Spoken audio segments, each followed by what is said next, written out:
কেন্দ্রীয় সরকার একটা অর্ডার জারি করেছে, বন্দে মাতারাম গাইতে হবে জাতীয় সঙ্গীতের আগে বাধ্যতামূলকভাবে। তো হঠাৎ কেন জারি করলেন?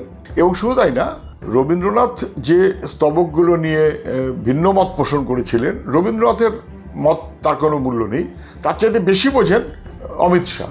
অমিত শাহ যা বলবেন তাই করতে হবে। রবীন্দ্রনাথ ঠাকুর অথবা বাকি যারা আছেন তাদের চাইতে ওনার জ্ঞান বুদ্ধি বেশি বোঝেন।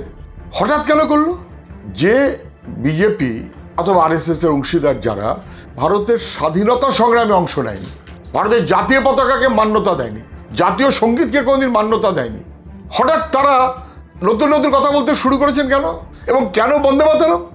কোনোদিন কখনো স্বাধীনতা সংগ্রামে আরএসএস এর কোনো অনুষ্ঠানে বন্দে মাতরম কেউ শুনেছেন নাকি?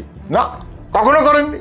তাহলে যখন স্বাধীনতা সংগ্রাম, তখন যেটাকে ব্রাত্য রাখলেন, করলেন না, বিরোধিতা করলেন পারলে প্রায়, সংবিধানে যার কোনো উল্লেখিত নেই, হঠাৎ উনি করছেন কেন?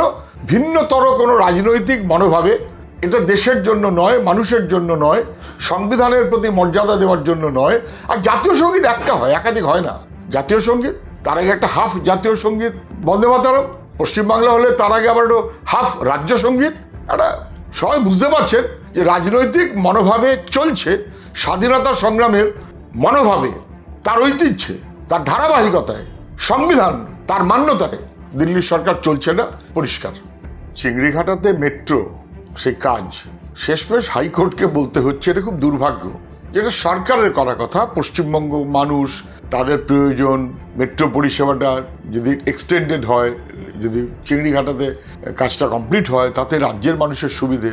এটা রাজ্য সরকার করতে চাইলো না বা করতে পারলো না বা তালগোল পাকাতে চাইলো, সবাই বুঝতে পারছেন। কোর্ট বলল, হাইকোর্ট। এবার হাইকোর্ট কেন বলেছে রাজ্য চললো সুপ্রিম কোর্টে মানুষের ট্যাক্সের টাকায়, আমার আপনার করের টাকায় মেট্রো রেলের প্রকল্পকে কার্যত খারিজ করার মতন মনোভাব থেকে সুপ্রিম কোর্টে চলে যাচ্ছে রাজ্য সরকার। এটা চূড়ান্তভাবে রাজ্যের মানুষ বিরোধী, রাজ্যের পরিষেবা বিরোধী, রাজ্যের পরিবহন ব্যবস্থা তার বিরোধী, এবং ক্ষুদ্র রাজনৈতিক মনোভাবে মানুষের বিপদ ঘটাবার জন্য মানুষের ট্যাক্সের টাকা খরচ। এটা খুব দুর্ভাগ্য যে এরকম একটা সরকার পশ্চিমবাংলা, যে মানুষের বিরুদ্ধেও কার্যত নানান রকমের ঝঞ্ঝাটের মধ্যে যুক্ত থেকে টাকা খরচ করে যাচ্ছে। খুবই দুর্ভাগ্য।